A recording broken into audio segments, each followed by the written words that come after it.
Warning: our YouTube channel and its videos may contain scenes, language, and content that may not be appropriate for all audiences. These videos include surveillance footage, undercover pursuit of suspects, actual police and rescue operations, and fearless confrontations. If you do not approve of the content, please do not watch our videos. If you wish to continue, we strongly advise that you proceed with caution. Viewers' discretion is advised.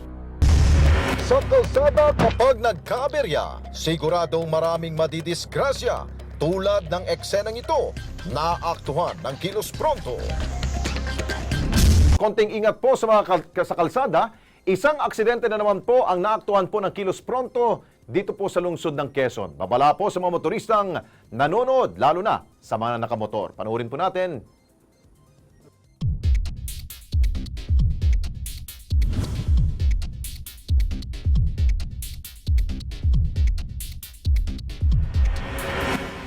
Isang aksidente ang naaktuhan ng Kilos Pronto team sa Gilmore Extension, Quezon City.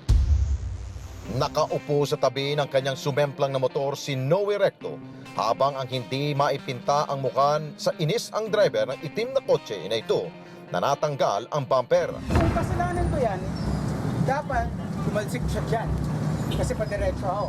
Pero ang nangyari, buong siya dito, tanggal bumper ko, ayan, napasa siya. Taliwas naman ang salaysay ni Recto at ayon sa kanya, dahan-dahan lamang siyang bumabaybay sa gilid ng kalsada. Dahan-dahan ang pangtapo ko dito, sir. Nakakausap man at nakakagalaw, minabuti pa rin ng KP team na tumawag ng ambulansya para masigurong maayos ang kalagayan ng rider. Ilang minuto rin ang inantay bago dumating ang rescue team mula sa Red Cross. Sinuri nila ang buong katawan ni Recto.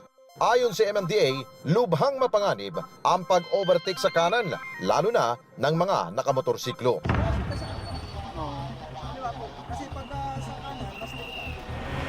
Matinding trapiko naman ang idinulot na nasabing aksidente dahil halos kalahati ng kalsada ang inukupan nito.